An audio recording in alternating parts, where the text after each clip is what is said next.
You actually were the first woman I'd seen, woman of color on Broadway, period, but with locks. Yeah. With locks. And at the time I had little baby locks, and I thought that was so inspiring that you could be there doing that. I thought that was pretty cool myself. Let me tell you a little story about my mother when she came to Aida. That's the last time I saw her, was when she came to see me. And revolutionary to the bone. Do you remember the second act, where we're in the jail with my father, and he is upset with me because the amulet around my neck he realizes belongs to the enemy. I'm in love with the enemy. Right, So he says, right, Aida, do not tell me these Egyptians grieve for the Nubian men executed and the women ravaged. Now, I had told my mother earlier, behave yourself. At that point in the show, she went, all right. Let me tell you, the fourth wall there for a minute, just everything just froze. And we were able to continue with the scene, but the guy who played my father, Tyrese was his name. He was like, Nina Simone commented on my scene.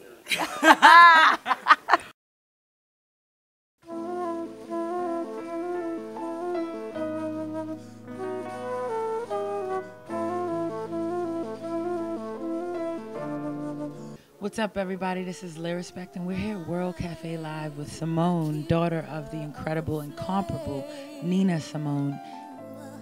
My voice of love lights his name. Ask no pity, bear no shame. I'm the keeper of the flame. What brings you to Philadelphia tonight? I'm performing this evening with a 20-piece big band. Very excited about that. Yeah, Yes. I can imagine. And you're performing from your new project, your album. Simone on Simone. Simone on Simone. Yes. And tell us a little more about your project and what that means. This is my debut CD, which has been about 16 plus years in the making. So I am self-actualizing right now, loving every second. And it is a celebration of my mother, Nina. And it consists of not all my favorite tunes, but we started with the first 12 of my favorite tunes. Okay. Yeah. Some of which include what? Oh, Gal from Joe's, Keeper of the Flame, How Long Must I Wander, Yes, Hold No Grudge. Okay, Oh, all yeah. right. Oh, yeah. And I was also, I was doing my research, and there's one song in particular that you call a love song to your mother? Yes, it's the only original tune on there, called Child in Me. And I wrote it in Spain back in the early 90s. And actually, my mother loved the song very much. Oh, wow. So she actually did. got a chance to hear Oh, yes, it. Oh, she how did. amazing. She amazing. did. Okay, so you're this wonderful, amazing performer. You've done musical theater. You've Yes. done Broadway. You've Yes. done Aida and Rent. Yes. But you didn't set out to be a singer, did you? Well, no, not really. It was just something that I did naturally.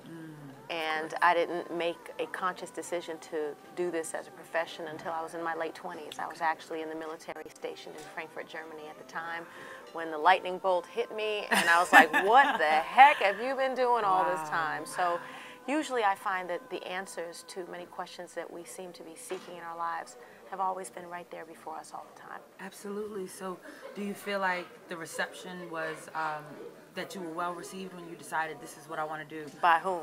By whoever. Like, okay, you say, I'm going to do this, right? So whose door are you knocking on? Who are you asking? And what is the reception? Is it like sure, or is it like you got to work your way all the way up?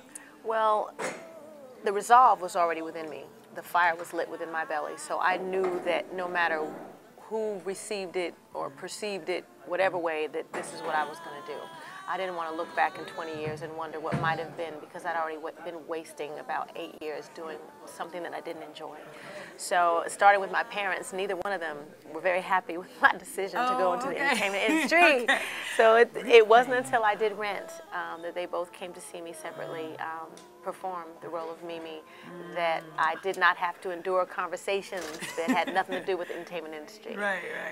But I was always received by God's grace, positively by the audiences that I have performed for. Black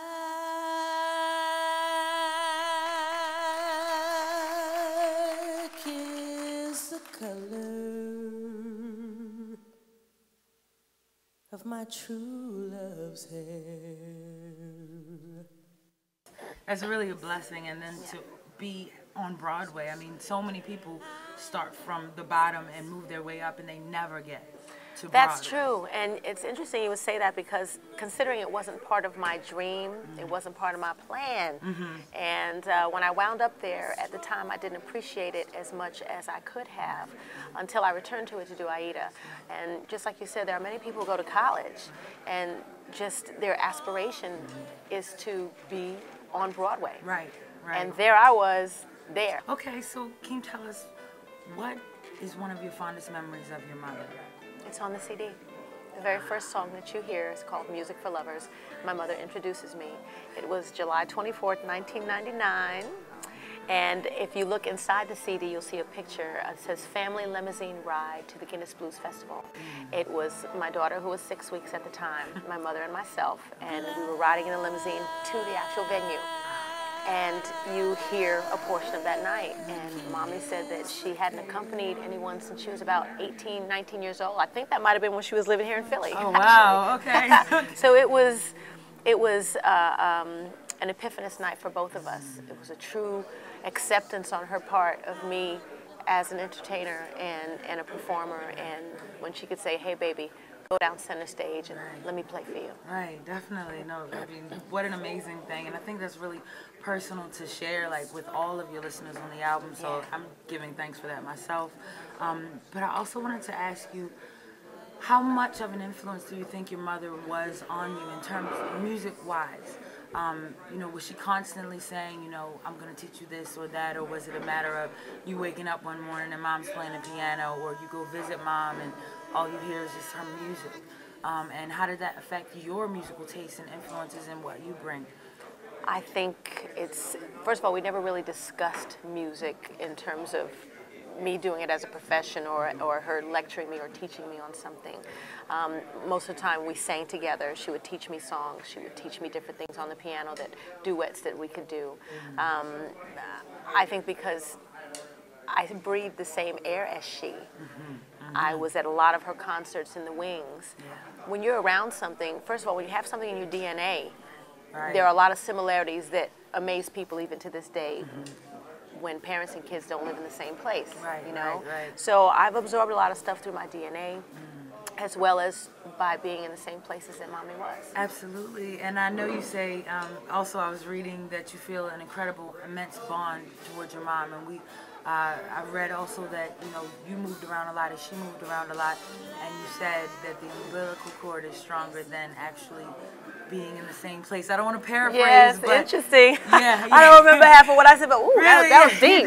You That's did, right. you That's did, true. you did. It's true. You don't necessarily have to be in the same room or the same state in order to be connected to someone. Absolutely. And I'm connected to her still. Absolutely. And finally, I want to ask, this first album is such a tribute, and it speaks very much to your connection with your mother.